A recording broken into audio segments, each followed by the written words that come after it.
Yo, yo, yo, what is up, y'all? What is up? That's Beehive Rock Like This. If you don't know Beehive, they've been showing up in the stream week in and week out. So we just wanted to show them some love and play their track in the intro. So just a reminder to you guys, if you've been around the stream, please send me your finished music and I can feature your music as well. So if you do want to send me that, just send it to Juan at WantonMusic.com. Let me see if I can pull that up for you there. Boom, WantonMusic.com. And of course, as always, at the end of the stream, we're going to do a few feedback sessions for your tracks. So send them in right there. Send the demos, Juan at WantonMusic.com, and I'll play that at the end. Before we get into it, welcome to episode 10 of Juanton's Tech House production live stream. This is my 10th week of doing this, and I hope to keep doing it for a lot longer. If you're new to the stream, welcome. This is just a stream where I share with you guys my own production process, show you guys how I make a track, and as well as give demo feedback to you guys. So it's all about community here. It's all about getting better and learning. So if you're watching from the future, every Tuesday night, 6 p.m. Pacific Standard Time here on Twitch as well as YouTube. I'm going live. And if you miss one, don't worry. You can catch all the replays on YouTube, on my YouTube channel. And there you can see all the replays. You can go back and even check out your feedback on your demos. So definitely a good resource, and I hope to see you guys in here every week. All right, before we get into it, a couple things. Did want to shout out Beehive one more time. That was their track at the beginning that I featured. So go give them a follow. Those guys are making great music, and they deserve to be heard. Secondly, for those of you who were on the stream last week, after the stream, a couple hours later, something happened. I was just listening to the song, and I had an idea in my head, something that I had to get out. So I actually hopped into the stream for like a quick 15-minute session and just cranked out the sound. I got the idea out. And that's up on Twitch, so you guys will be able to go check that out. It's just a quick 15-minute video of how I made the synth. But just something I wanted to share with you guys because it's important that you understand that musical ideas are fleeting. They come and they go. So for me, you know, a lot of times I'll be driving or I'll be walking or something, and I get this idea in my head, and before I even have time to capture that idea, it's gone. So it's important when you do have the opportunity to get in the lab and put your idea down, do it and do it quick, because that idea will be gone before you know it. And sometimes those ideas that just come to you are the best ideas you have. So just want to share that with you guys. The video is available on Twitch, or if you're watching in the future, it should be uploaded on YouTube as well. An appendix to episode 9, I guess is what we'd call it. Few other things. Last week, we finally hit our goal of 50 follows. That means that my Twitch channel can be become an affiliate account. So there's a couple things that go with that. I do still have to hit, I think, a couple different stream days besides Tuesdays here in order to get that. So be keeping an eye out for extra Juanton streams coming to you. I may even be working up something with my homie Roy Havens to have a little DJ live stream between the two of us. So we'll see if that comes to us in the future. All right. Well, that's it, guys. So if you've been following along, we've been working on this track, Drop Top. I think last week, honestly, we got it to a point where it's pretty good. Let me just show you this sound that I worked on. Transition right into my main man, Ableton.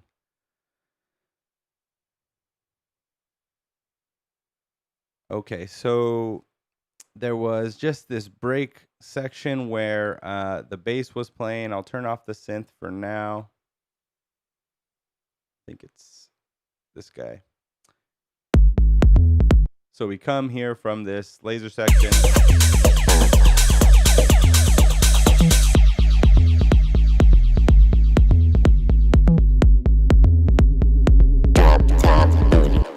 And in my head there, I really felt like there was this little synth rising in the back playing the same little melody. So I got in here really quick. I just started jamming around Ableton looking for presets that I might like, and I found this little preset. Let me play it for you. Somewhere over here. So it's just kind of like a little piano, toy piano kind of sound. But along with the filter, here's what I ended up creating.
So there's a little preview there and a little bit of the second drop as well. But yeah, I think the sound just kind of adds a little bit of a change of pace. It kind of brings you back to the main melody, which the bass is actually playing throughout the whole track, but it introduces that melody in a higher octave, and it fills some space in that time.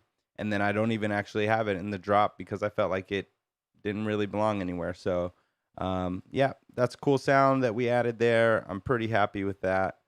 And definitely make sure to go check out that video. So for the rest of this session, I'm going to do a couple things. I'm just going to do a bit of a once over, looking at the arrangement as a whole, and maybe kind of like listening to some of the transitions, making sure I'm liking them all. There's actually something with the laser that I want to work on that we'll jump into here really quick.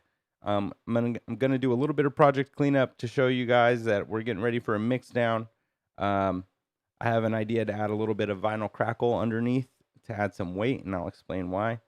And then we're gonna get into a tiny bit of the mixing, and this will carry into next week. But I'm gonna show you guys just really quick how I can set myself up to kind of start pushing my track to that final level, which is the goal demo release, something that I can play out live, my homies can play out live, and I know that it's going to sound good, and something that I can send to labels to hopefully get signed.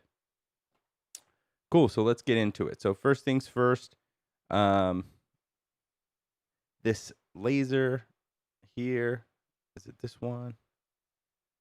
No, it's got to be down here. Laser pluck.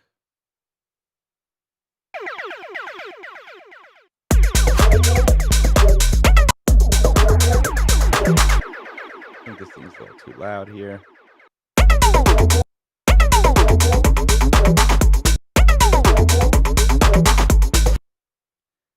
Okay, but this laser.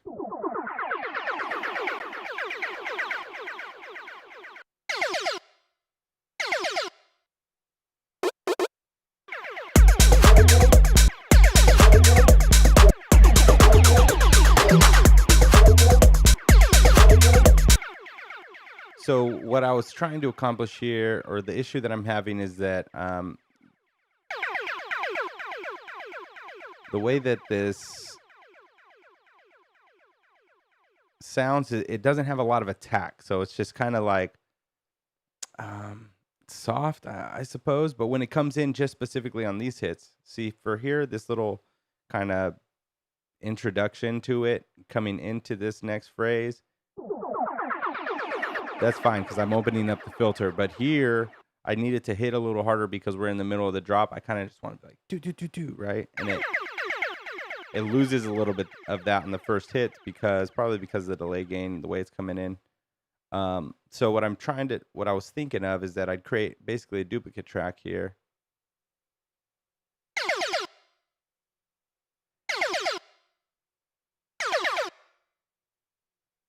And I think this just has the delay turned off.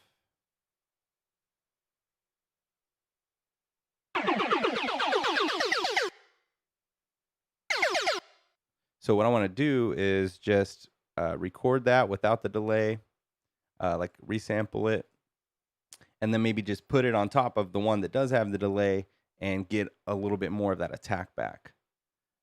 And if we feel like it's still kind of lacking some attack, there's some other techniques we could try. So let's give this a shot. Arm the track.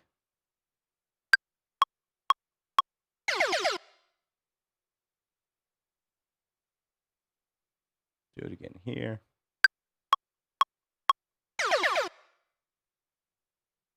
Forgot to arm it.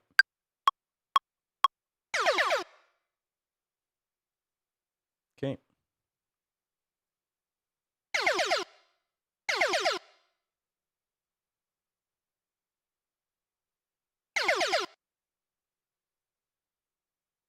And I'm just going to cut off this tail of this reverb here because we don't need it since we're kind of layering this on top of the section that has the delay and the reverb.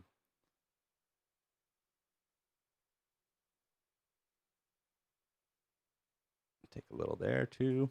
All right, and now if we listen to those combined.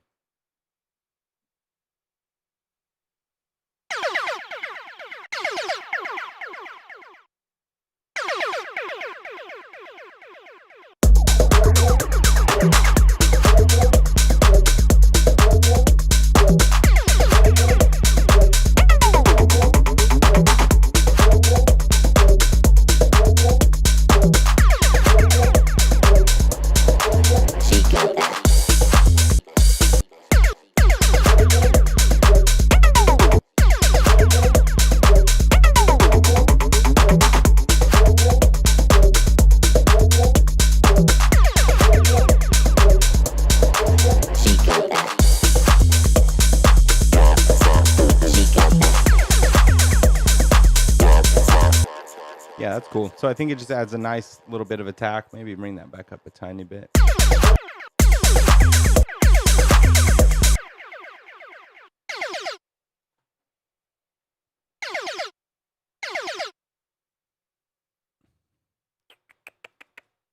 And since I just want it to be kind of like the snappy part, what I'm going to do is I'm going to come in here. I'm going to change it to beats. I'm going to switch this little transient loop mode to loop forward. And then what you could do is reduce this. And what that's going to kind of do is it's going to take out a bit of the tail and leave more of the transients. And the reason why is because I just really want the transients of it. That's going to add to the snap and attack of this laser. And then I can control the laser as a whole using that gain there. So listen as I take this away, what we're losing.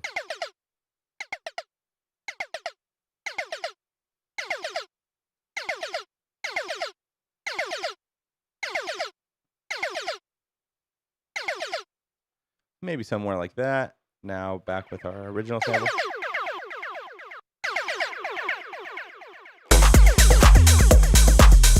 It sounds really natural. You can barely tell that I'm even adding anything there, but it's just adding to the snap, the attack of those notes there. So I'm liking that. I don't need it when this thing is just playing really consistently, because that's a different effect that we're going for there. But I'm just going to call this synth laser attack. That's fine.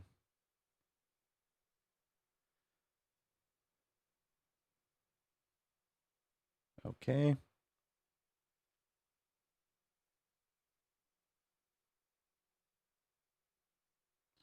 So now with the arrangement as a whole, just kind of start listening from the beginning and see if there's any awkward sections, and then we'll see if there's something there to work on.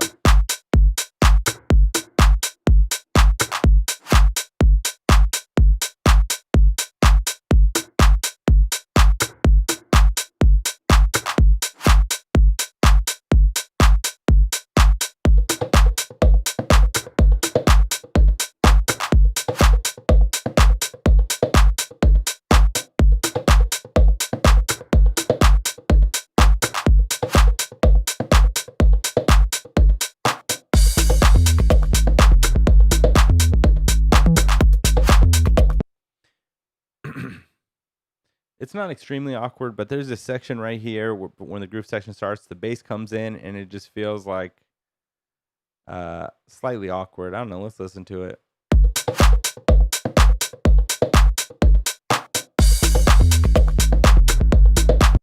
It's actually not bad. I think there's a couple things we could do here maybe to see if it alleviates it. I'm going to take this reverse sound. Is this the reverse? Yeah.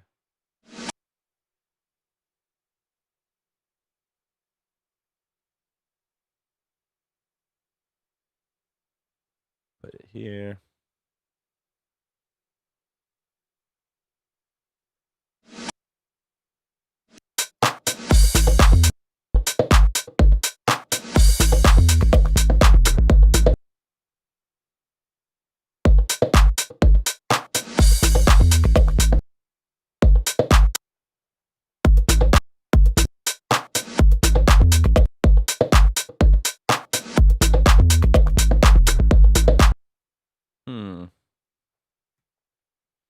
Don't really like that. What if I take this guy? Whoops. Just reverse him here. Gonna take that last bit off. Maybe there. Move it forward.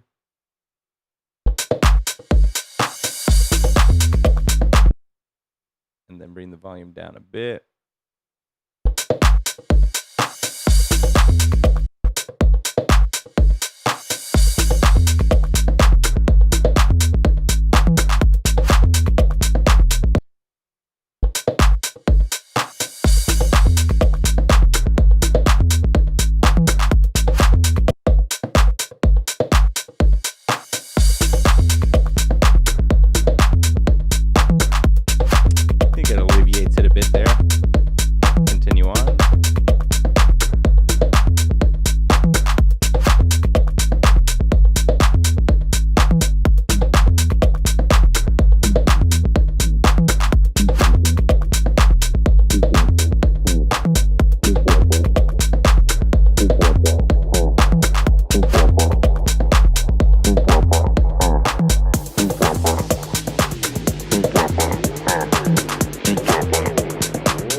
Okay, so this I think you guys might have seen me playing with this here, but this is something I actually did over the weekend. Let me show you. I didn't like this. I like this delay, but I didn't like this delay on certain words. And as it was like activating with all the words, it was just kind of building up into a bit of rubbish, and it still does, especially in the drops a tiny bit. But what I did to alleviate that is that I basically created, so like I duplicated this whole track, I froze it, and then I flattened it so that I had just one whole stem basically for the track. And then I just cut out all the words that I didn't want to be delayed, so that only like right here, She got that. she got that. I just delayed the that. She got that. And that helps like have the cool effect without taking up all the mix and without echoing words and syllables and stuff that I didn't want in there. So I just did that, and I kind of just chopped it up. A lot of these I just used the that or the got that. And then if you look here, I have my H delay now, except there's not two channels. I don't have the dry channel. I just have the delayed channel, and it's at 100% wet. If you go look at the H delay, dry wet's at 100%. So this, you're not actually going to hear it. You're only going to hear the delays. And then when you put those together, it just sounds like one delayed track, but it's a lot cleaner. So then what I'm actually doing here as well is I have the delay gain set in automation on this little channel here. And then I take out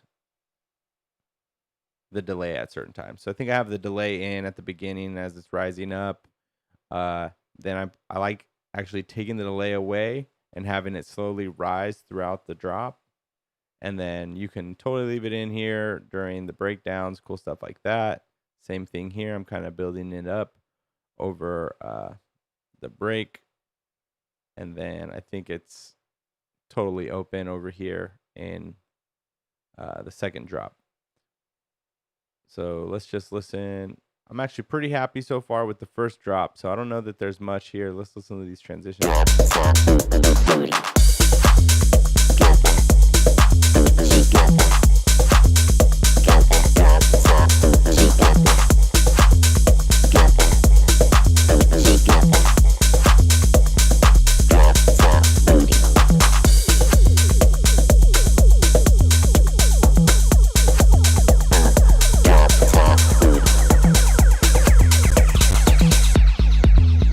Yeah, those are all good.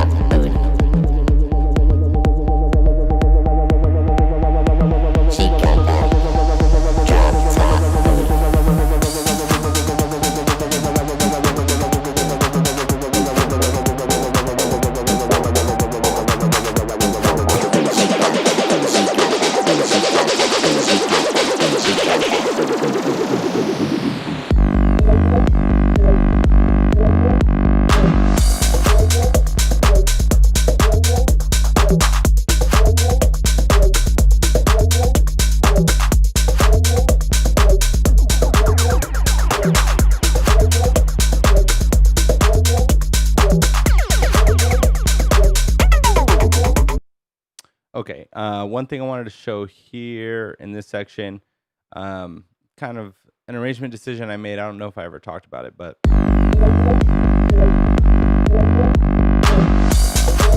that section there, it's like 2 bars. I call that like a 2-bar liftoff.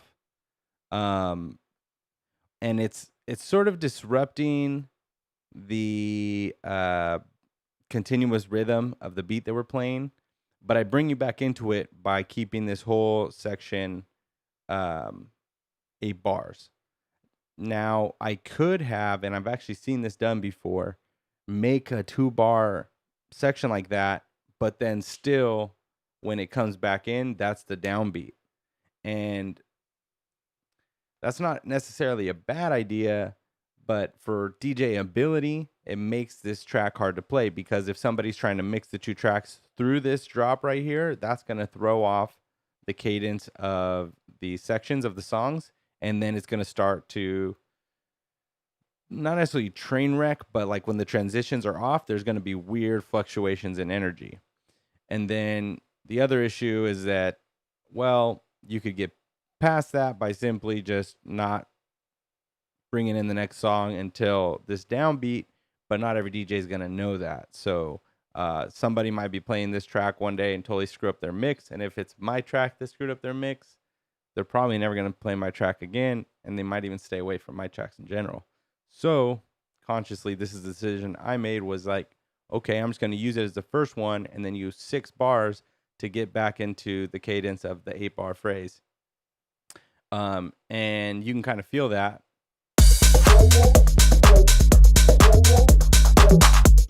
I use the claps to reintroduce that this is the fifth bar in the phrase.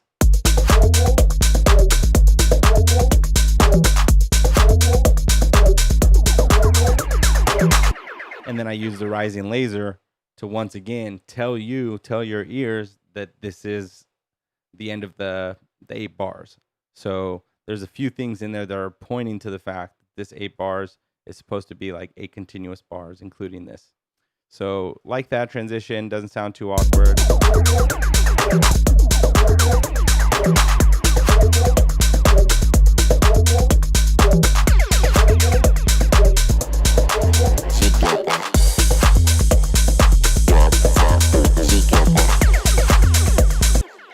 Let me see if I take this delay away, if I like it better. She got that. She got that. She got that. She got that. She got that.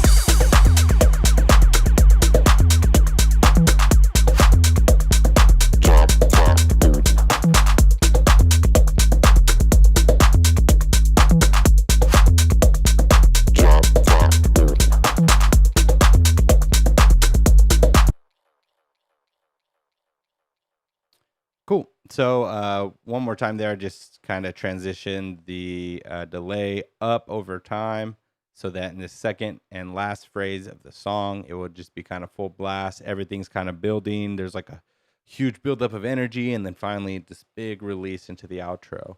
And I'm actually liking that. And, you know, an important thing to note there is when I'm thinking about my transitions and I'm thinking about my arrangement, it's all about energy flow. I just want the energy to flow naturally up and down. You got to take the listener on a journey without anything ever sounding too abrupt, unless that's kind of the idea that you're going for, right? Like you build up and then have kind of a big abrupt change.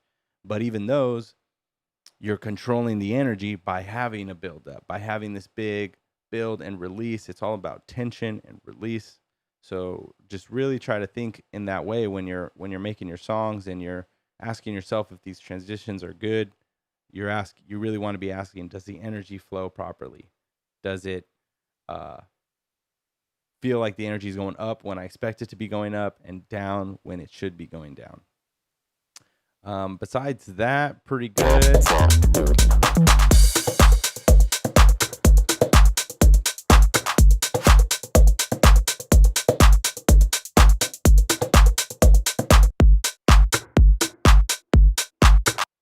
Yeah, I'm happy with that. I kind of want to play actually with something over here. I feel like this section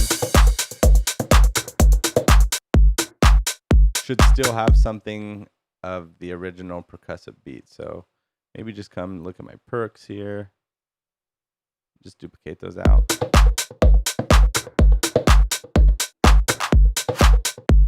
Or maybe even something from the drops would be cool. Let's see. Just some little melodic reminder.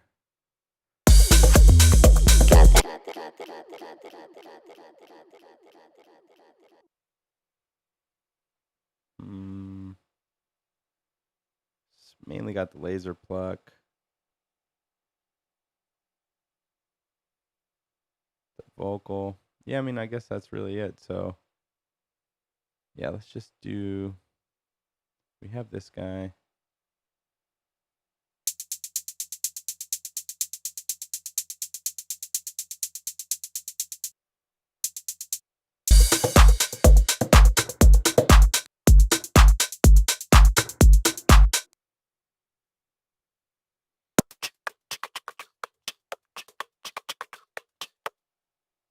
Tambourine.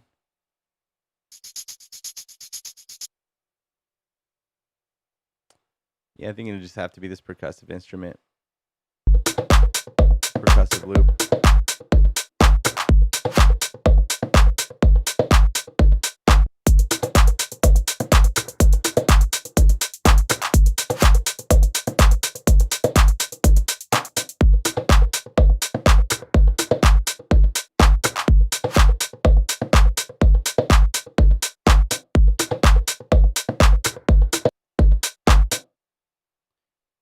And I actually like to always end my tracks with a crash.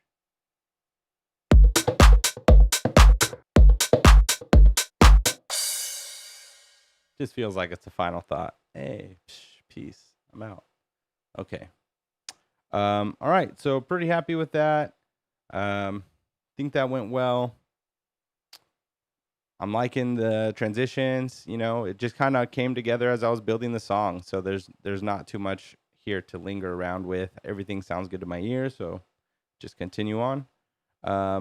Next thing I want to do is actually just clean up some of this stuff.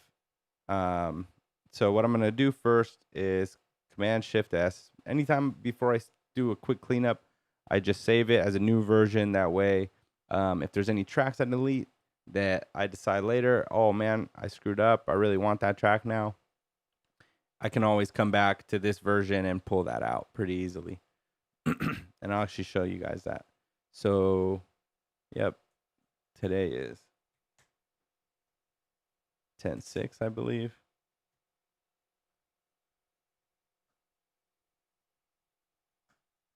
We'll save that.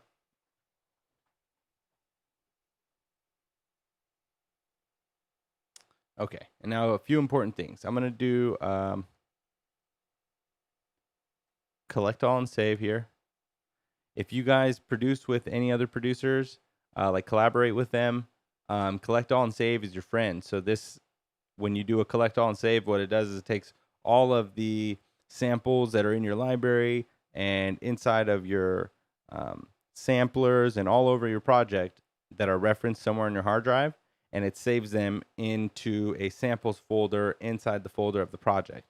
So now when you send over that whole project folder to your buddy zipped up, all those samples are going to be in there.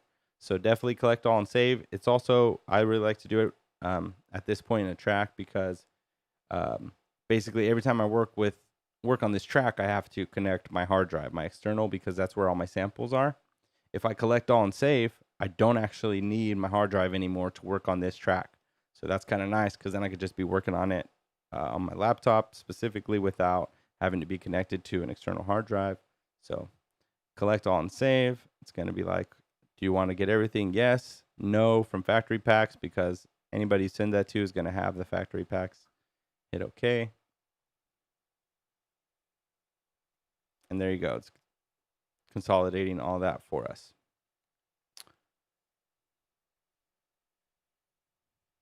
All right. So now I'm just going to start going through here, deleting tracks that are off, basically. I know I'm not using any of these. There's a bunch of synths I'm not using. This little bark sound, kind of cool. We're going to get rid of that. That's just one of the original laser plugs. I don't think I need it anymore because I'm happy with what I have. So I'm just going to delete that.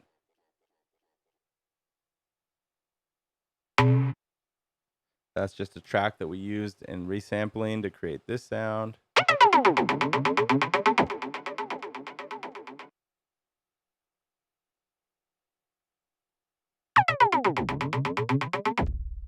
That's the original sound. I'm just going to keep that here just because I do want to be able to maybe show how I use the LFOTool to do that later. Potentially, if this track gets signed at some point, I'll be able to release the project file to you guys. I think that'd be cool. So I'll keep that here. Everything else is plain.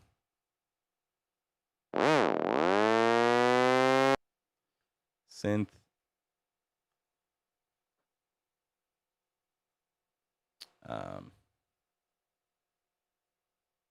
Tone riser. We'll say tone lift off, and the other one will be tone riser.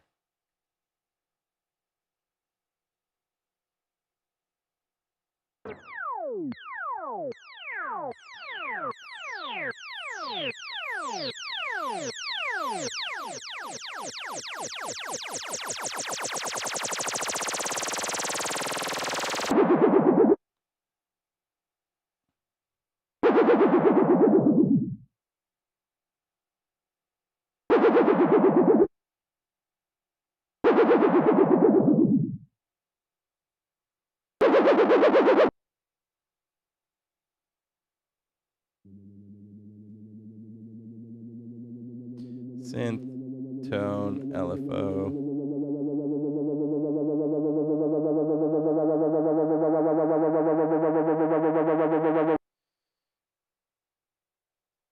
And what the heck is this?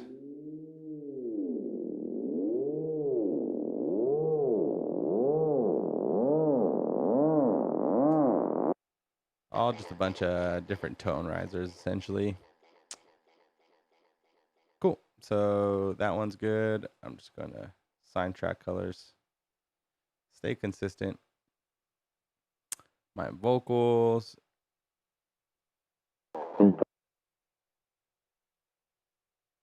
She got that. I think that that's just a duplicate I made in case I made a mistake. I'm actually going to keep it around because I've been having trouble with my H delay. Shout out to Waves for kind of a buggy plugin. But what's been happening is that when I freeze my tracks and unfreeze them, sometimes my H delay is like completely, what's the word? Like zeroed out. Like the delay is all the way down, the feedback's all the way down, the dry wet's all the way down. It's super weird. And then I have to like find the preset that I was using. So I'm going to keep that there just in case I at least have it in case it gets all wonky again. Happy with that. Just do a quick command save while I'm going. Here's like some other takes. I'd like to save those at some point as samples, so I'll keep those for the time being. My perks is already cleaned up. Just have those two tracks. This. Drums I decided not to use. And this.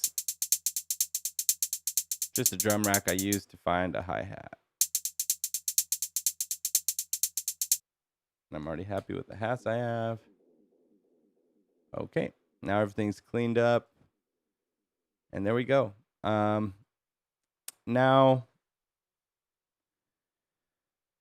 just one noise I want to add really quick to the end to this is vinyl crackle. So you guys may have seen this before. Maybe somebody's told you before you could add noise to your track, or you've definitely probably heard it in songs. A lot of hip hop, they'll use it. It's kind of like makes it sound like you're playing it on a record player, and it's just opening up. But while you'll hear it at the beginning, you won't even notice it later on in the track. But it really adds some presence and a little bit of weight to the track. Just having that bit of a noise floor down there, and it can add some warmth, especially if you're using like a good vinyl crackle. And because it takes up a lot of space in the spectrum, you can kind of just EQ out sections that you don't need, or just keep it really low and quiet in the back anyways. And I think it's a really useful way to kind of just add some character to your track. So I'm going to stick it in the FX group. Just Command T. I'm going to call it Vinyl Crackle. And then I'm just going to start looking for a crackle in my... Those are like chunky. Look at my library here. So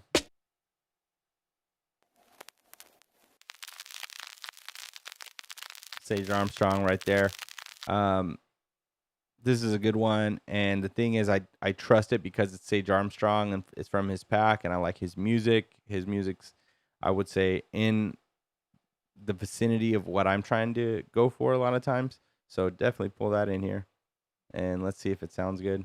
You're going to have to turn it way down. I'll tell you that right off the bat. Probably somewhere near 30.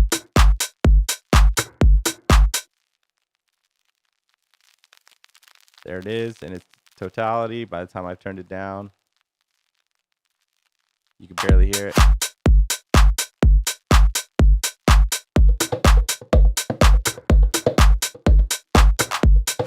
There you go. And then to add some more kind of swing and pump to my track, I'm just going to put an LFO. Actually, forget LFOTool. We're going to put Nicky Romero's Kickstart. Boom. Even easier. Just one knob. So you can barely tell because it's quiet.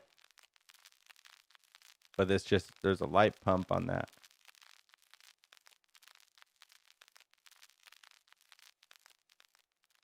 Keep it low.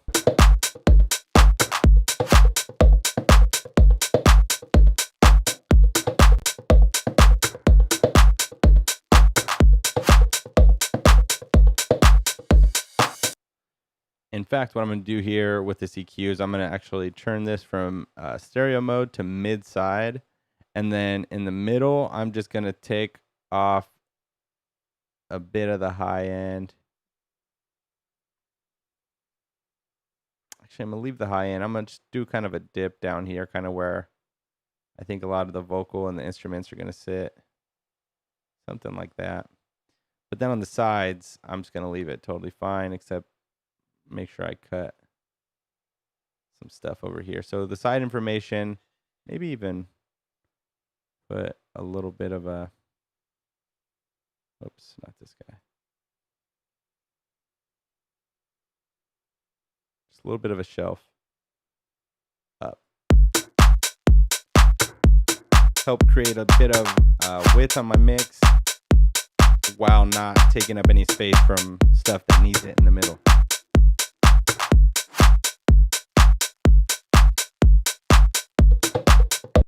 It's that simple right there. Don't overdo it. You don't need to like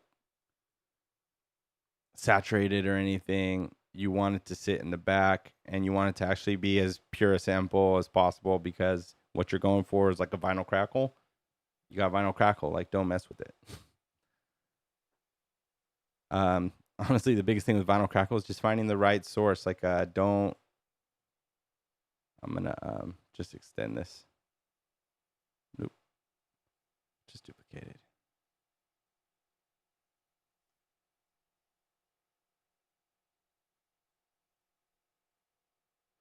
Yeah, picking the right sample. Don't try to like polish a turd. Don't try to make a bad sample good. Just find a good sample once, and then you can just use it a bunch, or just have like a little pack of 6, 7, 8 crackles that you know are decent. Other things that you could do besides vinyl crackle are like background noise. So like recording of like a concert and everybody's just talking, or recording of a room, like a cafe, like a busy cafe while people are ordering and stuff. You hearing things, sounds of nature, sounds of the city, just whatever. You want it to be white noise, and white noise is typically a good collection of like a bunch of other noise. You can hear the white noise building up because of H delay probably. But yeah, there's a bunch of different things that you can use in there, crowd noises and whatnot, construction sites. But put it in your track, listen to it, see what it's providing. Pay attention, especially in the quiet section. So like right in the intro, because that's where you're going to be able to hear it the most, but like the breakdowns as well. See right there, it's a little too loud, honestly.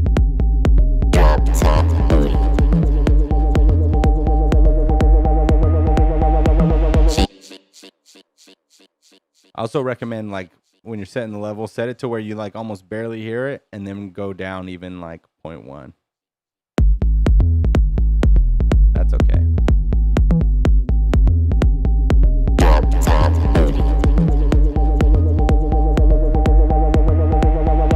She got that. Drop top booty.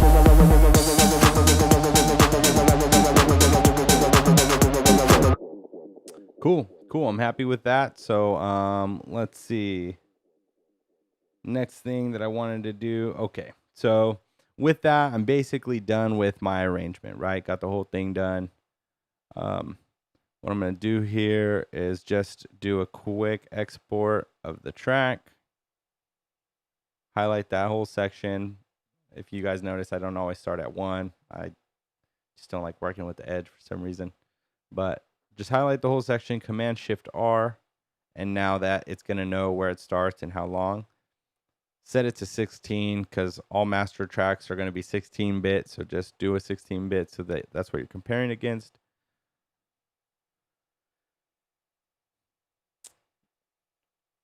I'm going to save the wave here. Say 4.4 and episode 10 because today's episode 10. Save that. All right, while that's rendering. The reason I'm rendering it is because now that I'm going to start mixing, I want to make sure that all the decisions that I'm making in the mixing process are making it better. Sometimes your ears start to get fatigued and you're just tweaking stuff and tweaking and tweak this sound based on the tweaks that you made to that sound. And then you get up the next day and it sounds awful. Or maybe you don't even realize that it sounds awful because you've lost reference of where it was. And then what happens is you slowly start destroying and degrading your mix. And what maybe was a really solid start quickly becomes a really flabby song. And once the song mix starts like going away, that's when you can really start to not like your song. Oh man, I don't know what's wrong with it. It's just not hitting anymore. I'm over it. You feel like you're stuck in the loop at that point, and then you'd never want to work on your song again. And now the great dancing world will never get to listen to your song. And that's a sad day.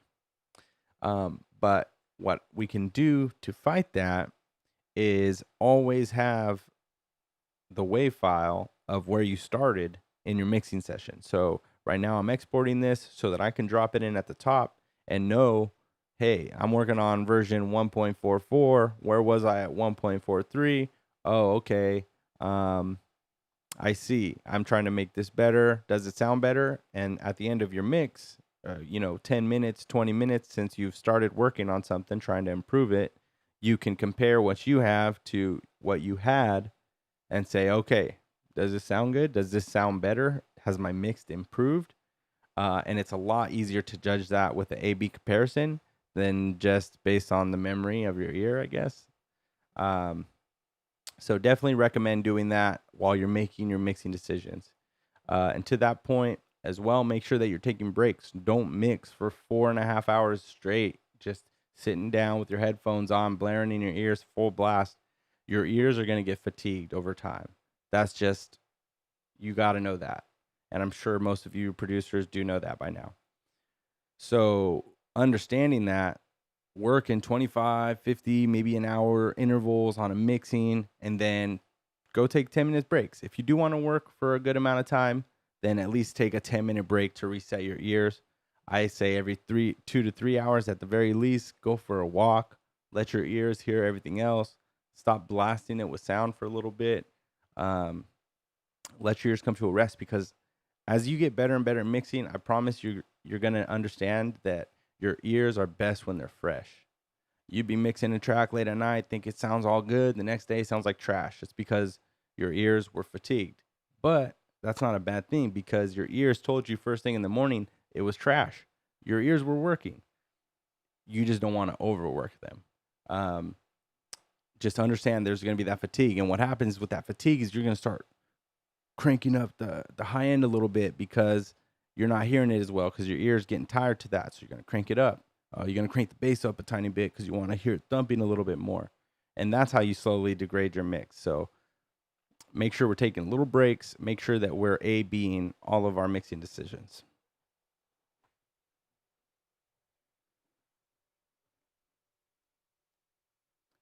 Okay, so we have that. Let me show you. I'll drop it in. So I'm just gonna give it its own track since it's not really referenced. We're gonna send it directly to master out, and let me bring up a Finder window.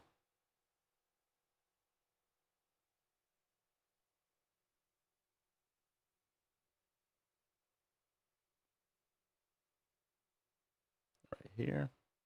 And we'll just drag them in. Make sure that you turn off any warping. You don't need to warp it because it's already at 124.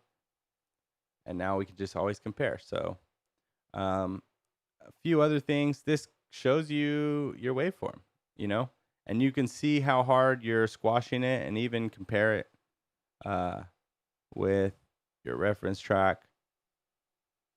Start giving you an idea. And look, you can see compared to his, the biggest thing is like the kicks. See how his are all squared off and mine's not squared off? I'm curious why my kick here looks kind of shortened compared to this kick. Maybe that's because, I don't know. It's a little strange. I want it to be thumpy, that's for sure. But that's mainly limiting right there. It's his limiter really chopping it up, making everything fat, probably some compression on the bus. So like our goal is to get ours looking nice and fat like that without losing the dynamics, without it sounding like we're pushing it too hard. Okay, so with that set, now let's get into it. The first thing I want to do is make sure that when I'm referencing my mix versus his mix, we're referencing at the same loudness target. Because what does that mean? So I use LUFs, right? Let's look at. I use WLM meter from Waves.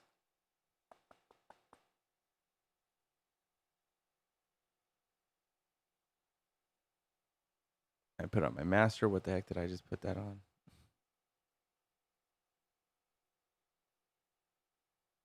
Put on my master channel right after all my reference tools, right? Look, I already actually had one. Silly. Okay. Here's WLM meter. So let me just play drop one.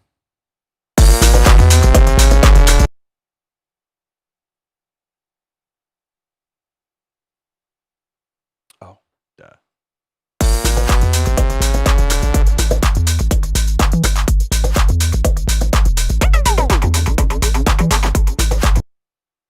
Okay, so see here, my short-term LUFs sitting around -9, long-term -10. I do have some peaks that momentarily get up to like -1. That's actually telling me something there.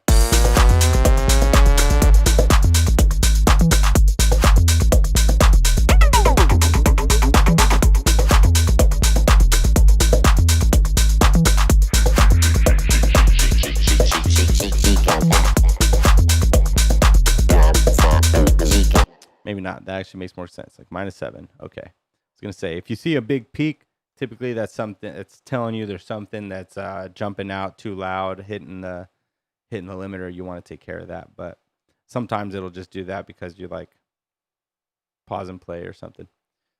So I think that's fine. Now let's compare that to my reference command. Remember, Shift R is going to solo my reference track.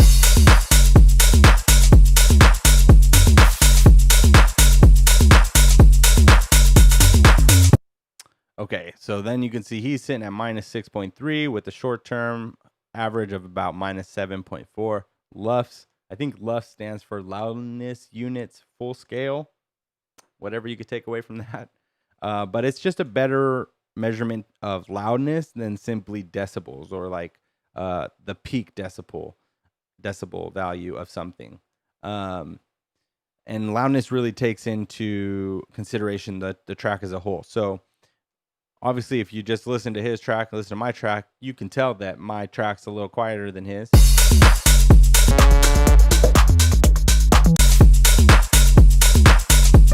So our goal is to get my track up to the loudness of his track before I mix.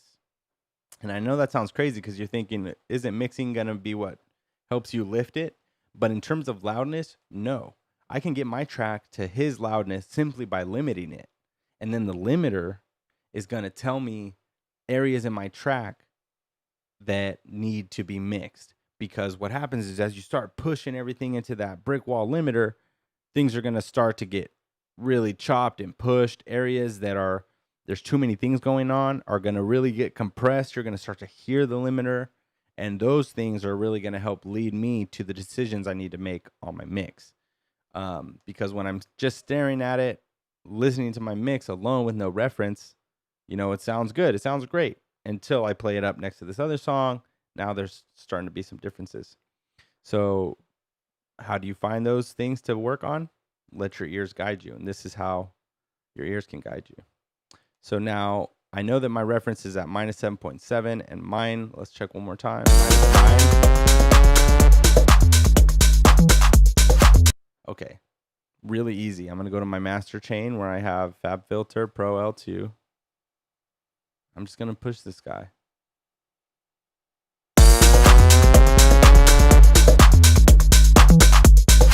Now I'm pushing a little hard, so I'm going to take it back.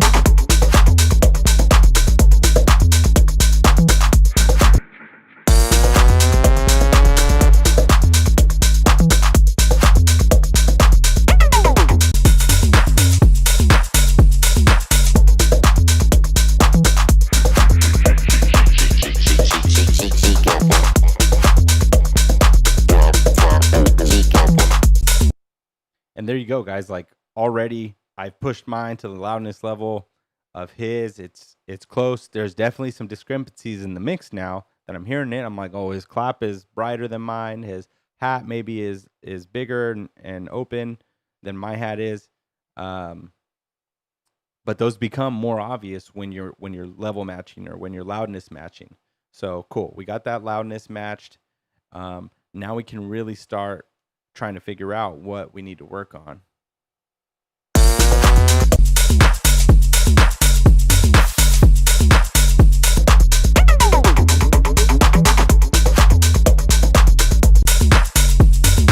Yeah, so his clap is for sure a lot more in the front of the mix.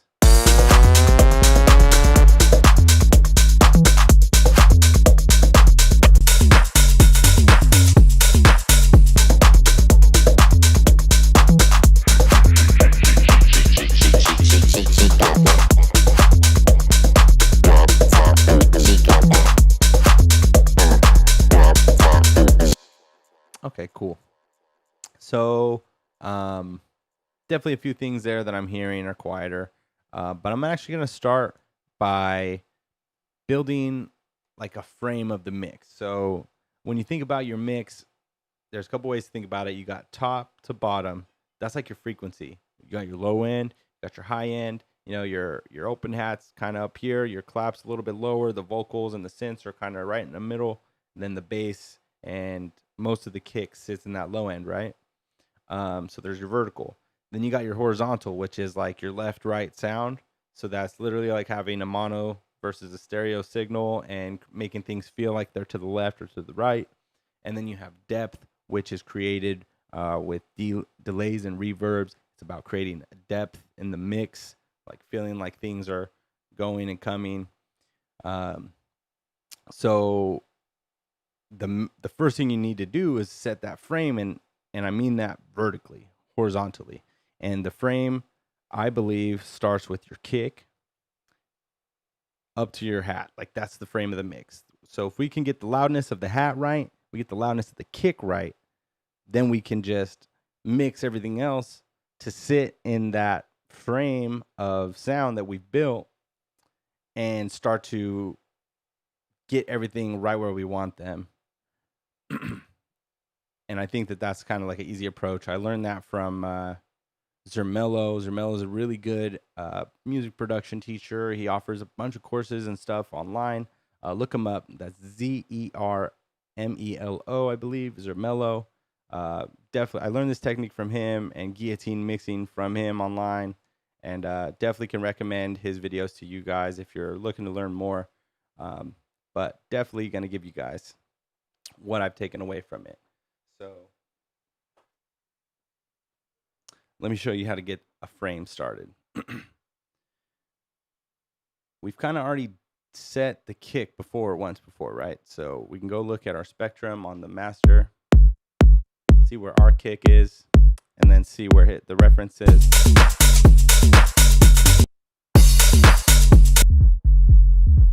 And you guys probably know if you've been watching, but I have these little reference EQ set up with hotkeys. So if I do Shift L, I turn on a low pass.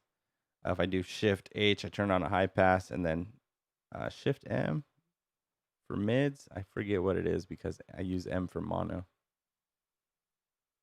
J, for whatever reason, J references the mids. And I use these to reference like my reference track versus my track in those specific frequencies. So right now I'm focused on the low end, his track, and now it becomes so easy to see the kick and the bass.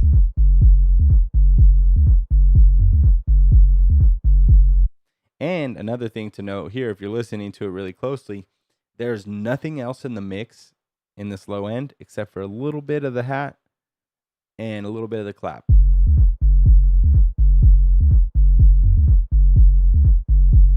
Everything else is just kick and bass. So that can tell you that, you know, up to 100, 150 hertz here. What is this? Up to 200 hertz. Basically, nothing should be in your mix except for those elements. So now you can go and put little high pass filters on everything, which I typically do already. So mix as you go.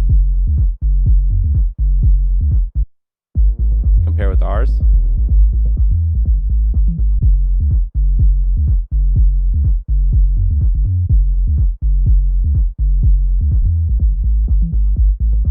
Yep, pretty spot on still. Those haven't moved much since I set those, but so there's the bottom of our mix, right? We're gonna set that. Now let's set the top of our mix. So reference just the highs.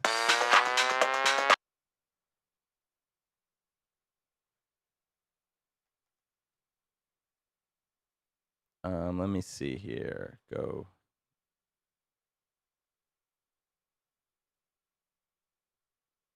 Spectrum.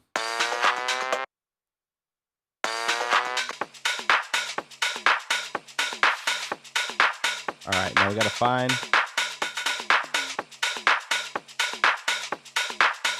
This is probably his open hat right here. So just kind of hover around the average there. And see, his says it's minus 49. And now let's look at ours.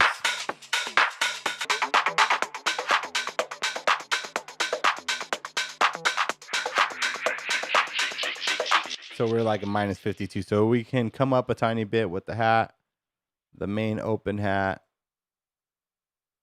I'm going to do this whole open hat channel together as a whole.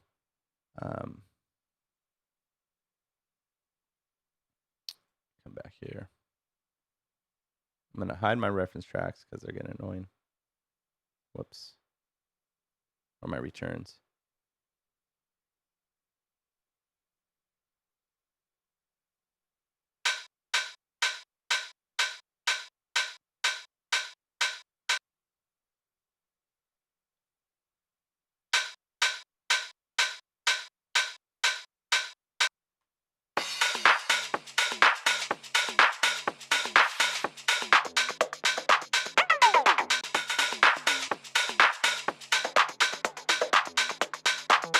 Come up a little bit more.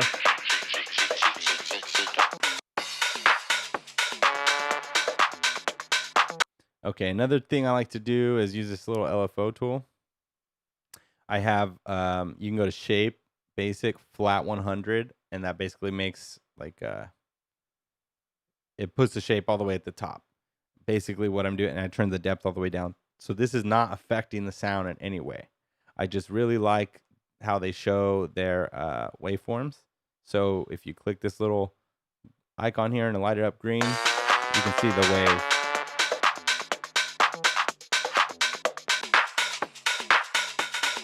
So now check this. This is his open hat. And then my open hat.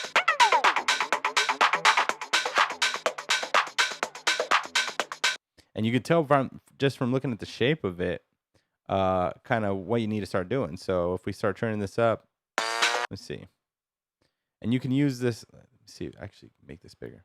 You can use the little grid in the back as kind of like little loudness units of your own, LFO loudness units, to see where you're trying to go. So this is actually the hat now that I'm looking at it. And this is the clap. So hat, clap. And then our track. Here's the hat. And then here's where the clap hits. So that tells us what we need to work on, right? I need to get my clap fatter for sure. You can see that just by looking at it. I think my hat's pretty close.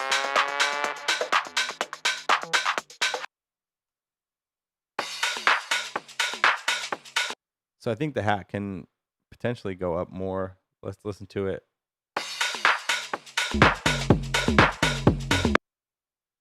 I go, oh, the mids are on.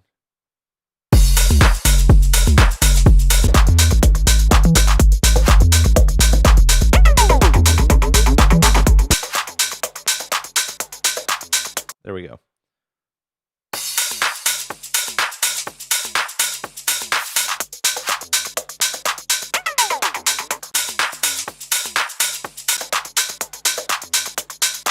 I think that's pretty good with our hat. One thing I'm going to do is I'm going to tighten it a little bit. So see how, oh, undo that. I moved it really quick. Let's see. There we go.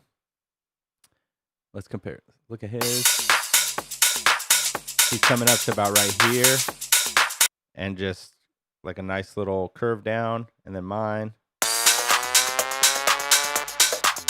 The peaks are definitely hitting up there a little bit high. And then it's staying thicker. So I'm going to use this little compressor. Tighten the hat.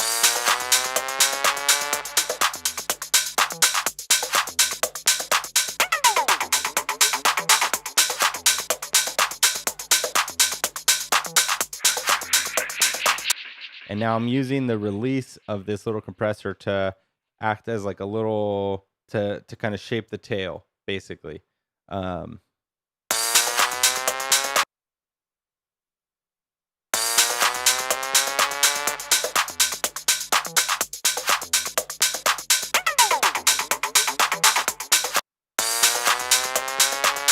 This is just a really hard kind of like a brick wall compressor basically set up. Really fast attack and infinite ratio. And then you can use the release because it's slamming on it right away.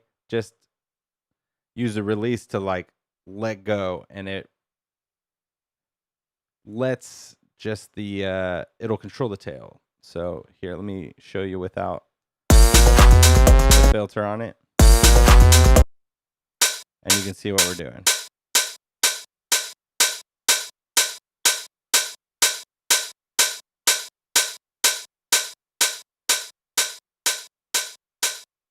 See how you really lost it there?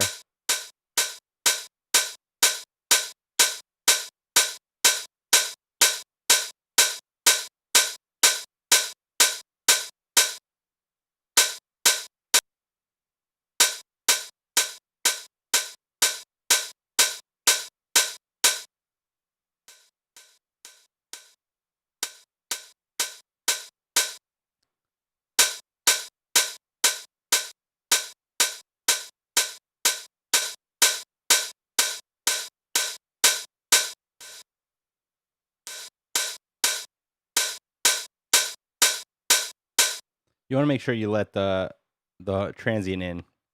So that's how you set your attack.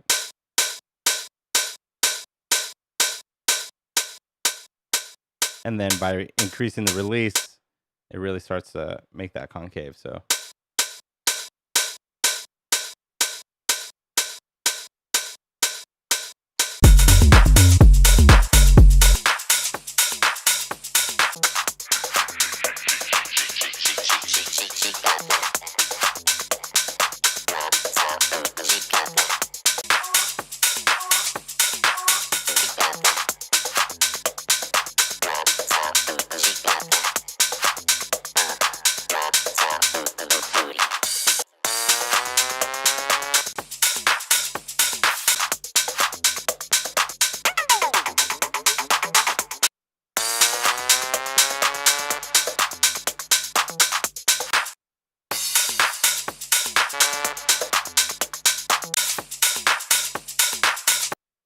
Might even leave this off because I like it with the open hat sound.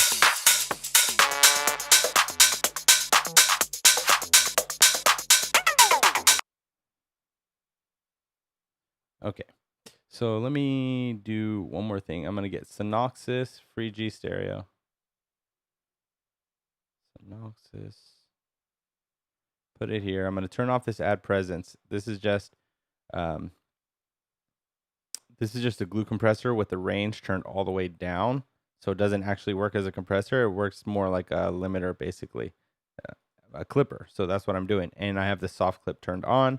So what I'm trying to do there is clip the tips of the open hat so that I can push it a little bit harder to get the presence that I want to match my reference track, while not like running harder into the limiter, because that's going to affect the master limiter compressing down the whole track, and we don't want to compress it too hard. So this is basically like a form of saturation, or clip, overdrive, saturation, essentially.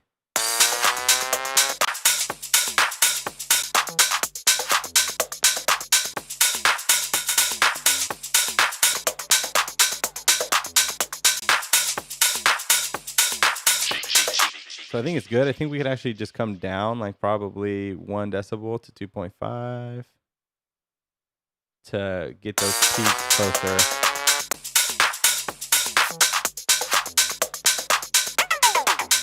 Just that main hat, right? So the Titan hat wasn't necessary, but the clipper's gonna help us a little bit. So with this off, I'm gonna look.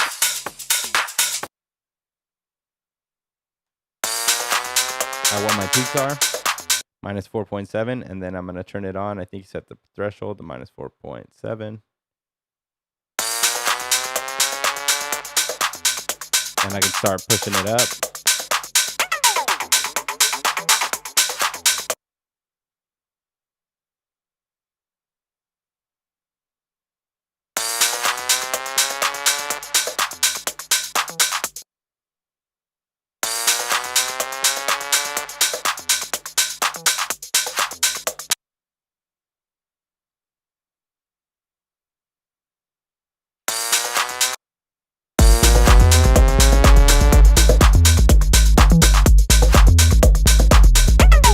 So listen, when it comes on, it just helps it pop through the mix a bit.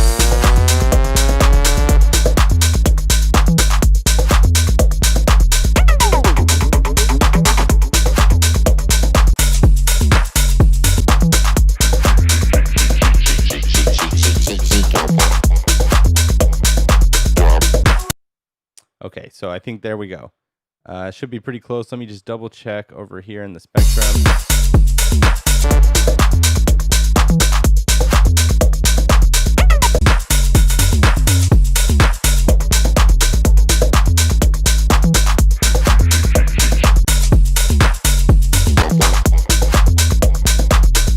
And you can already see that it looks, just by looking at the spectrum, like my frame and his frame are sitting in about the same spot, because it's just that open hat sitting at the top and that kick sitting at the bottom that are framing the entire mix.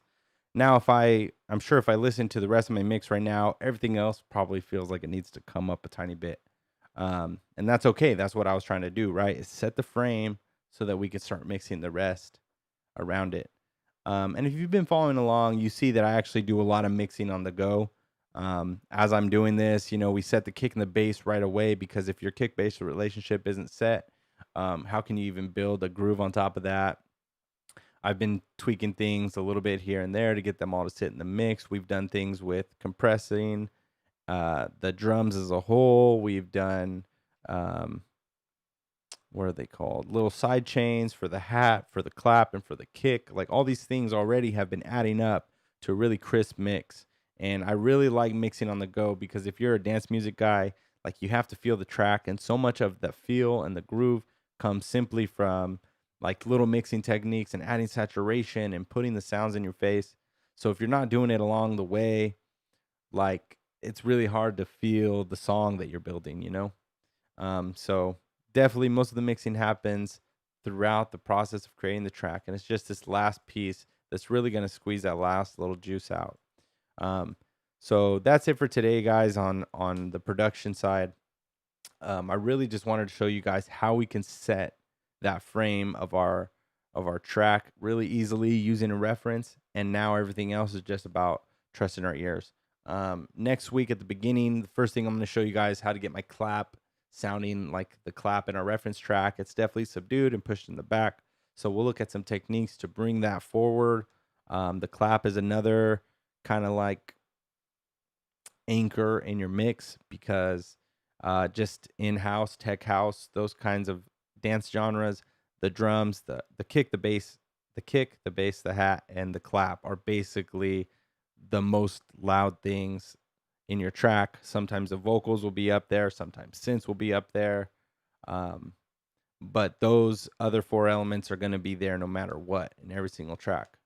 So pretty happy with this so far.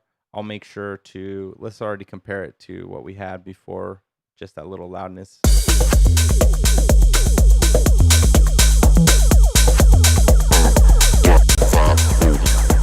The open hat, way more present.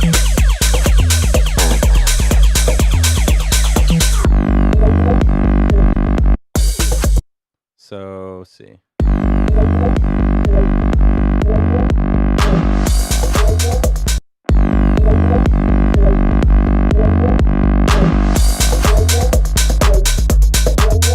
Yeah, just pushing that up a little bit and loudness matching it brought so much more brightness to it. And, you know, it doesn't even sound that bad right now because the mix was already pretty decent. You don't have to do a lot. Cool. So I'm digging that. Let's just hit Command S really quick. Don't want to lose it. Cool. And all right, we'll get into demos here. Let me just, there we go. Yep. Got a couple demos. It looks like we'll start with the homie Dummy Splash.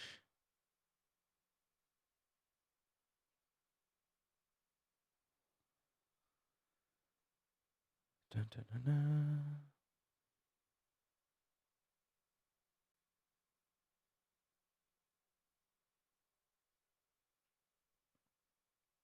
Okay, we got That One Time by Dummy Splash.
Check it out.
Right.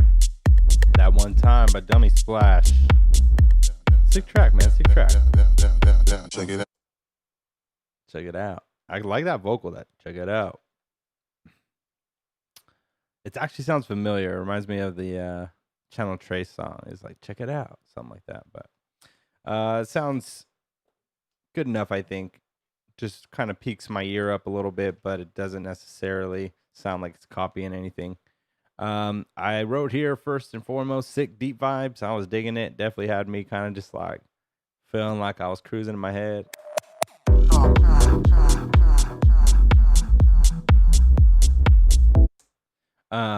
I think that the bass needs some top end. It feels like it's really, really low, and it probably sounds good like in a car with a nice sub.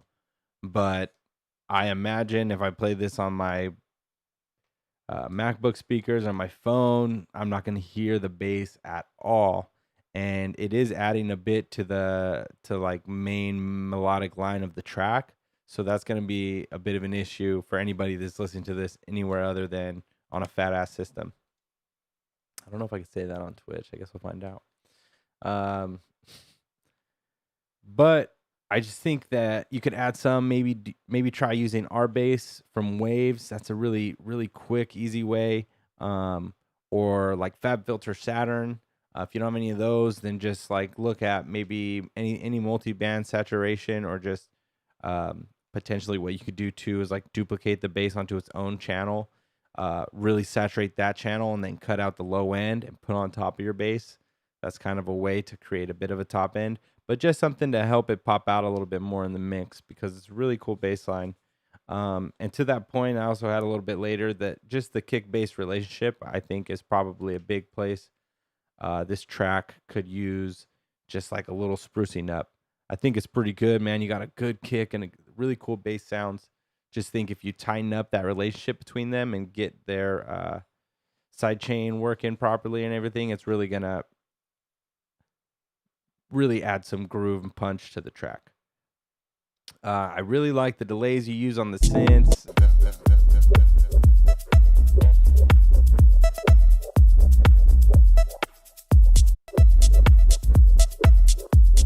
Like right there, those are just really nice delays, taking up some cool space. And lastly, I think that overall you got a pretty cool track here. You're going for like a laid back kind of deep vibe, so you're definitely hitting that. I think the biggest thing is your transition points. These areas right here, they feel really empty, and it's going to be hard to keep people's attention that long without maybe keeping some type of like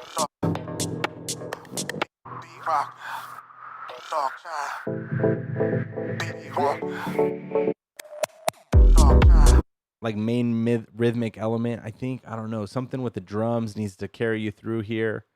Either that or potentially another way to go is to really use like a lot of noise or risers, downlifters and stuff to just help carry you through those transitions. Just because I feel like sometimes there's points where it just feels like it's dragging along a little bit.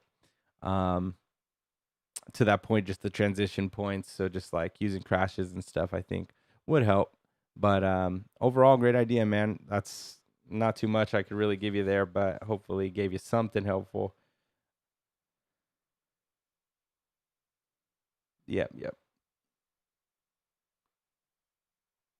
Cool. So yeah, hopefully we get some risers or something in there, and maybe we can give that another listen here in the next week or two.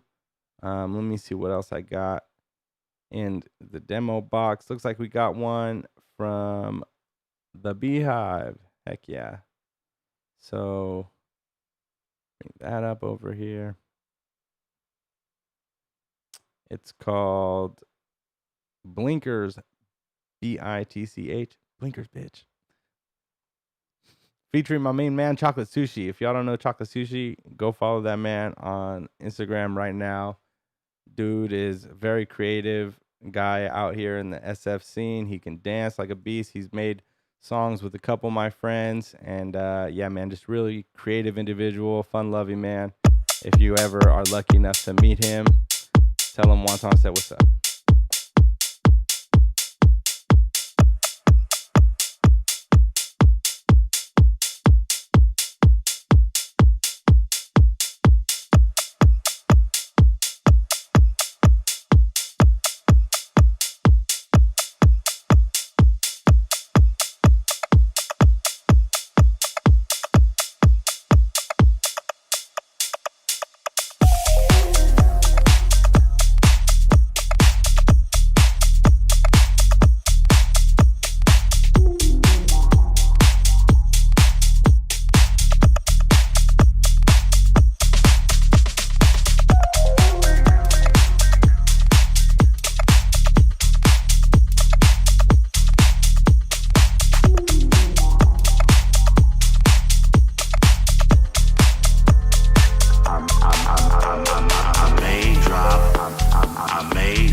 See me switching lanes, but I use my blinker, bitch, so I don't wanna hit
okay. I think it's okay as is. You don't gotta do much, man.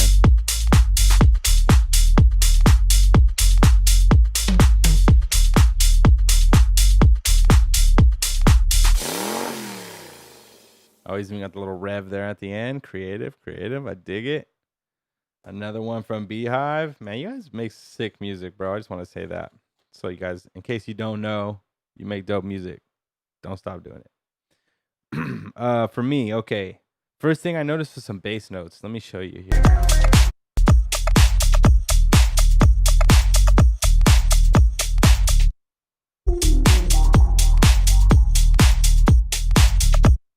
There's just a couple notes. It feels, I don't know, there's like a wobble or something on the bass. It just makes it like whoa, whoa, whoa. And it kind of, it feels like the bass goes away for a split second. Like, I don't know if it's one of the notes as you're riding up to it just loses some of the volume or what there, but I would take a look there because with the bass, you want the bass to be not very dynamic compared to everything else. You want other things to have a lot of dynamics in it, but the bass, it's like really, I think, kind of providing the groove element. So it helps if everything stays like relatively at the same volume. Sometimes that happens when you just like pitch up a note, like it loses a lot of the volume. Yeah.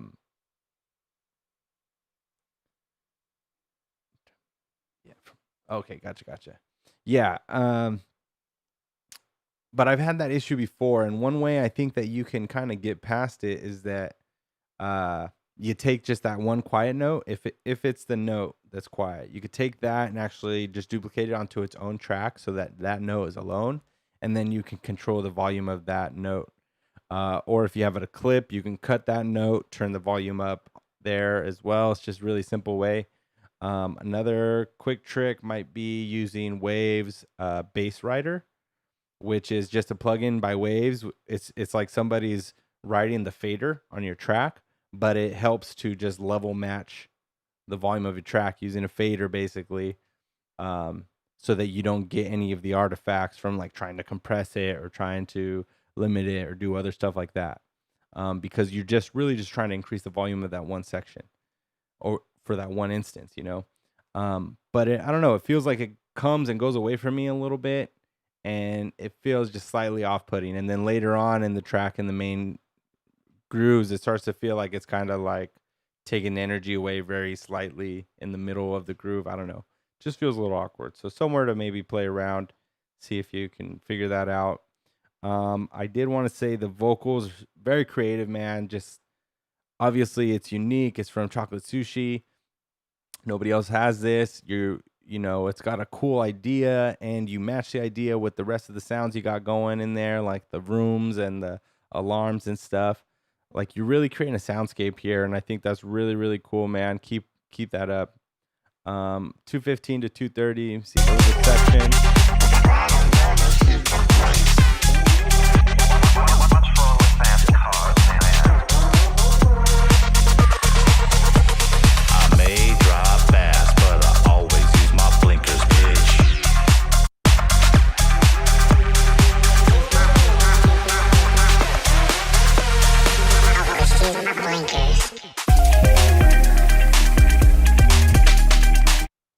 Yeah, really dope section. I love that you're kind of going into this like break.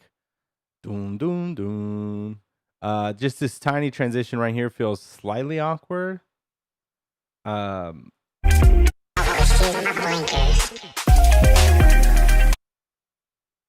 just think maybe there could be a little bit more of a rise there. Maybe just having a riser, having like taking away the bass, and like having a, what do you call it? A snare roll building into the section, so that, I don't know, I just want there to be kind of like a big build and then a release into that break section. Boom, boom, boom. And I'm like, oh shit, oh man. Like, hell, I really like the idea of taking away the bass for like 4 bars, or really just making it feel like we're going into a breakdown. This is just going to be a breakdown. Oh shoot, it's not a breakdown. It's like a break section, and oh, this is dope, and the bass is still thumping, and just gives me a little bit more of that idea before you go into the breakdown. So just a little note there. I really like the idea though that you're going with there. So really cool arrangement thing there. And lastly, there's this little cool synth. I don't know if it feels like it's from like an old 80s, an old like 80s movie or something, TV show, or like Knight Rider. Dun-dun, dun-dun, dun-dun, dun-dun.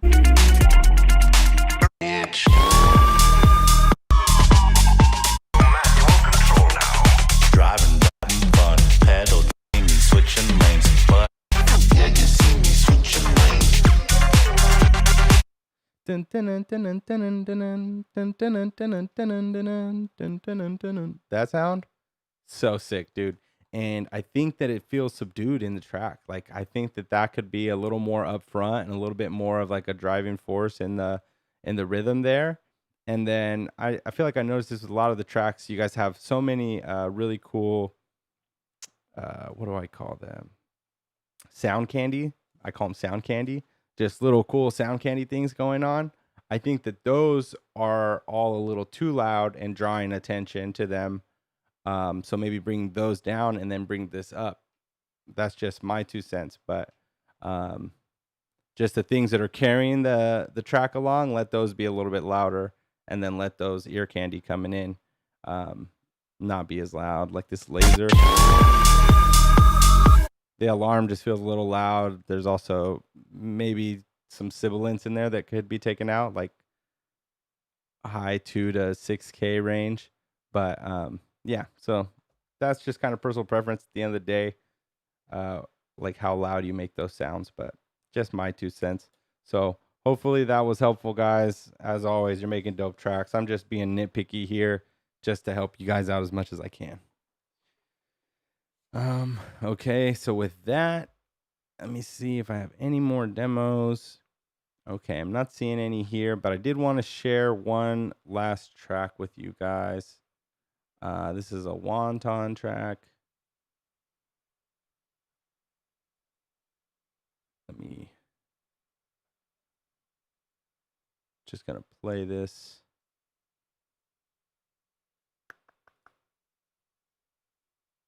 This is an older track, guys, that I worked on actually last year. It was one of the first ones I worked on. I didn't even know at the time that it was that decent of a track. But now that I've been away from it for a while and I'm listening to it, I really like it and I want to go back and finish it. So I'm going to play this. Mind you, I haven't worked on this track in over a year and a half. So just know that when you're judging my mix. But please give me feedback. Let me know if you guys like this track and if you think that I should finish this sucker and give it out as a free release. Let me move this over here.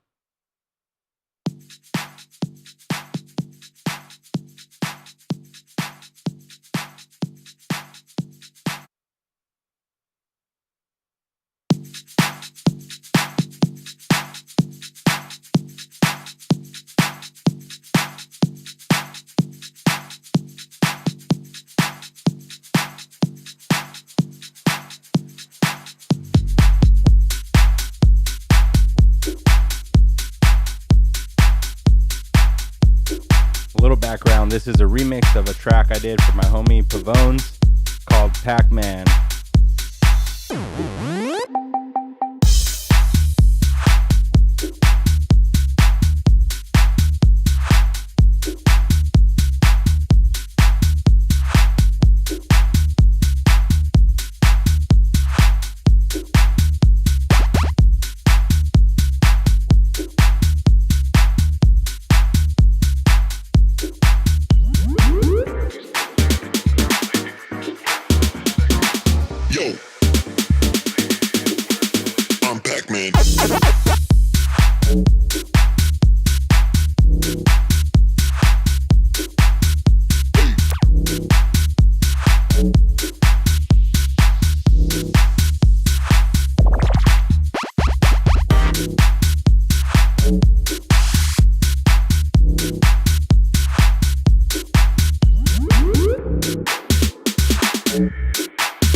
Yo,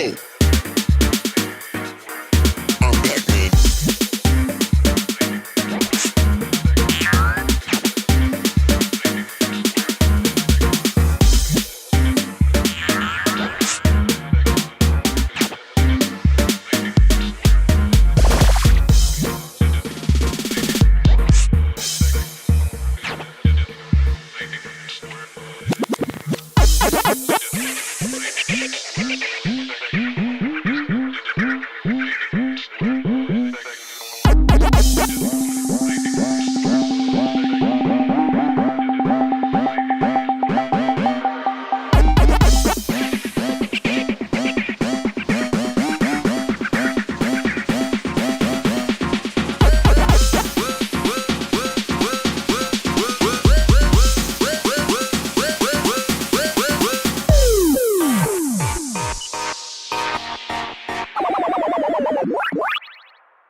Yo.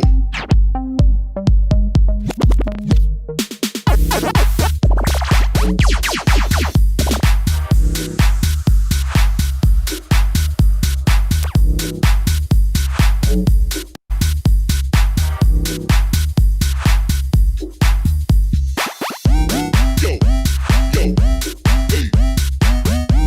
Yo, yo, hey. Throw it back. Hey, throw it back. Hey, like it's old school.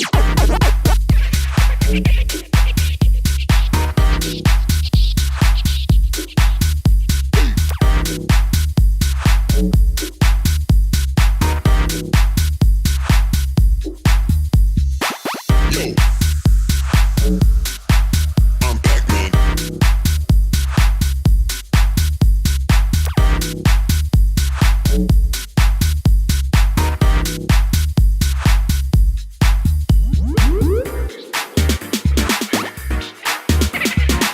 Yo, I'm Pac-Man.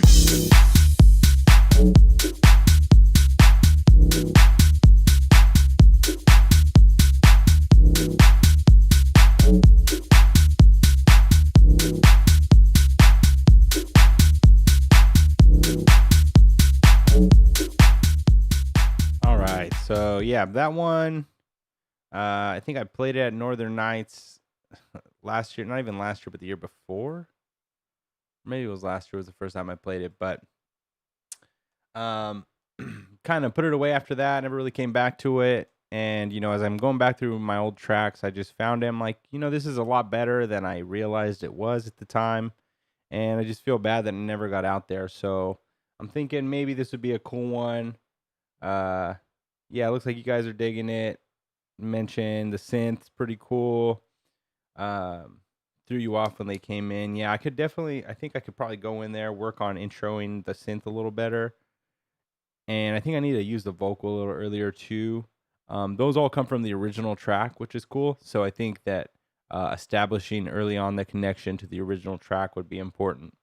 But yeah, I think this would be a cool track, maybe in the upcoming couple episodes, to take it and maybe spend an episode or two trying to just make any changes I want to the arrangement, and then just try to mix it down to the best of my current quality, and then just free release it, give it away as a free download. I think that'd be a good move. So yeah, keep an eye on that. Other ones, yeah, good. The Has Sick, yeah, yep. Yeah, it was so easy actually making this track just because he sent me really good samples from the get-go. So it was a lot of fun working on it. I think I worked on it in C. The idea was he sent me his track and it had the vocal, "Yo, I'm Pac-Man." And I thought to myself, how sick would this song be if I actually used Pac-Man sounds? So I freaking found a ton of Pac-Man sounds and made basically my own Pac-Man sample pack essentially, and just used the hell out of all the Pac-Man samples. So there's a ton of original Pac-Man sounds in there, which I think was really creative of me at the time.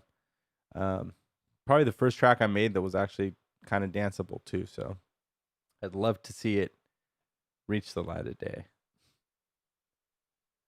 Dummy Splash asked, quick question. What keys do you use in general? So yeah, I was kind of alluding to that, but I wrote this song in like C because the original track was in C, and I just wanted to use those samples in that key. But I typically write in F to like G sharp, like in that range. Reason being, a long time ago I watched some video and the guy was talking about how if you run some tests, those frequencies, like the frequencies around 50 hertz, which I think F is like 48, 49, G is like 50, and then like G sharp's like 52 hertz or something like that. Those couple frequencies like really hit the bass really good. Everything below that in like a club, like below 50 hertz, gets kind of hard to reproduce for this big huge woofer. It's got to move at this frequency, and it's hard to produce things that are below that. So those are kind of like the fattest bass notes that you can have in your track without going below that threshold. So because I pick my keys in F, G, or G sharp, F, G, and G sharp end up being the notes that I'm using the most in my bass. So that's the idea. That's why I pick F, G, and G sharp minor. Also because after using those for a long time, I know the notes pretty well. So it helps when I'm producing. I don't have to like check my keys. I'll typically know what they are, be able to count using like whole, half counting, and then I like to use modes a lot as well. So like Locrian mode, or I do like the harmonic minor series. The only difference in those is they're just like your same minor scale, and then you just take a couple notes in there and you shift those down. And what that does is it creates different intervals that you can have in your sound, in your track, that are different from the minor scale. So for instance, like there's no way to jump from one note to another in the regular minor scale that's not a third or like a fifth interval. But if you do a harmonic minor, which all it does is it takes a seventh note and it goes down one semitone, what you start to have is between different notes in this new harmonic scale, you actually have augmented intervals, like augmented sixth and augmented fourth, I think. Don't quote me on that, but I do know there are augmented intervals. And when you hear those really, I think, add a lot of character and uniqueness to the sound, but they are musically correct. So definitely play around with those if you haven't already. So that's my 2 cents.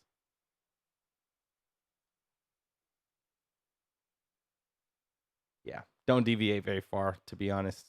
Those are the best frequencies for the club. Cool. Well, that's it today, guys. Some good demos there. I'll definitely be playing wherever I can find it. We'll definitely be playing that Beehive track on the way out. Don't forget, I like to support the homies. So if you guys have finished tracks, please send them to me, Juan at juantonmusic.com. I'll make sure to feature some of you guys in upcoming episodes.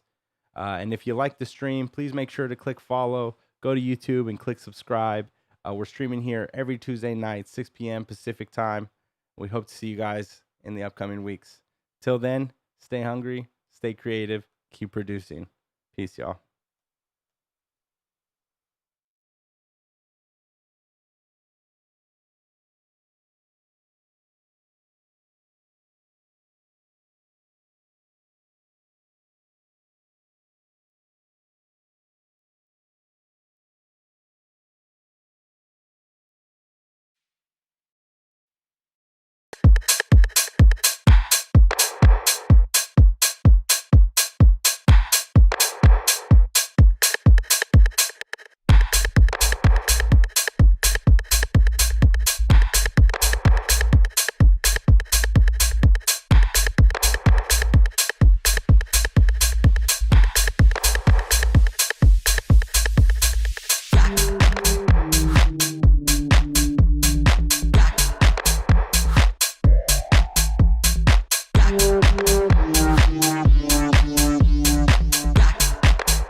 the town to town when we in the bass and we rock like this.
If you could stop talking, we could talk.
talking. We could fuck if you could. We could fuck.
talking to my phone on my home, sitting on the couch.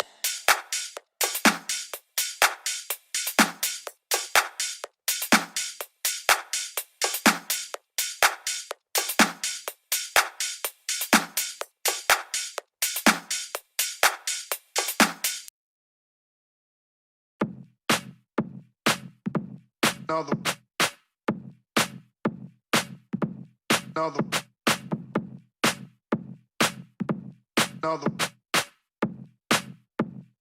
Where best another.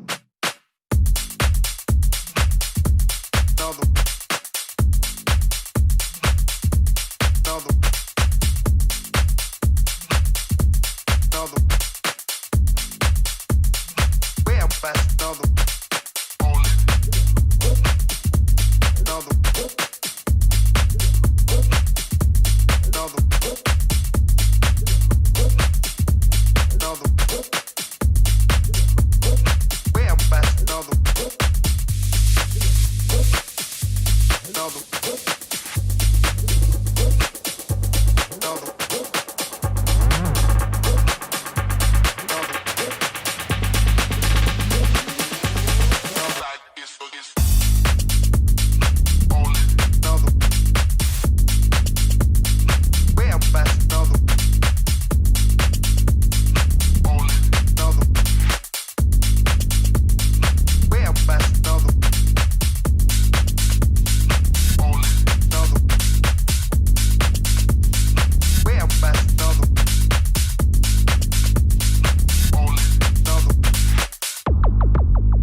can hear the music pumping.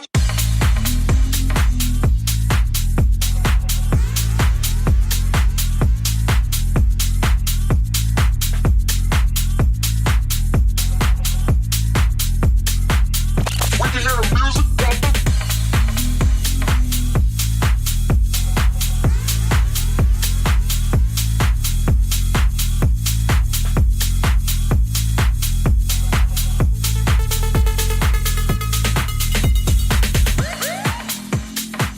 We're outside to join, man. We can hear the music pumping from inside the club. And we dying to get in. Hope you're on your way. There's Sam, Jimmy, and Steve with us too. We got the groove on. And we ready to party. Oh, Johnny, you missing this. You missing this. The chicks are hot, the drugs are good, the lights are flashing, the bass is pumping. We all jumping, everybody's getting wild.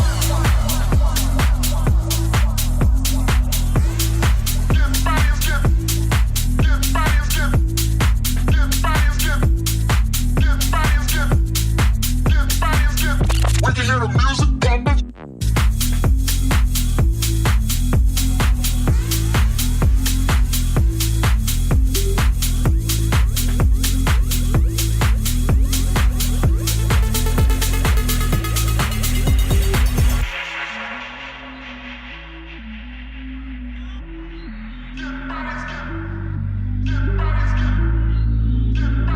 Yo, Johnny! Let's be in front of the Paradise Garage at 11 p.m., man. Like usual, it's gonna be wild tonight, man. Some sick DJs playing, and you know the girl's gonna be hot. Yo, man, where you at? We're all here waiting. We're all VIP'd up to the max. We're outside to join, man. We can hear the music pumping from inside the club. And we dying to get in. Hope you're on your way. There's Sam, Jimmy, and Steve with us too. We got the groove on. And we ready to party. Oh, Johnny, you missing this. You missing this. The chicks are hot, the drugs are good, the lights are flashing, the bass is pumping. We all jumping, everybody's getting wild.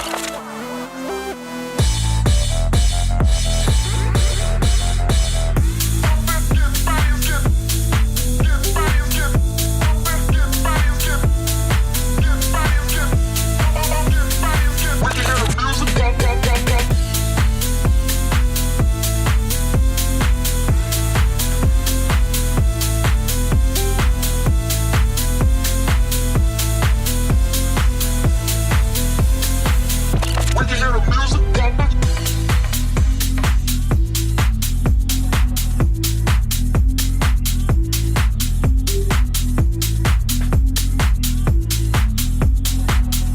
pump. We can hear the music pumping.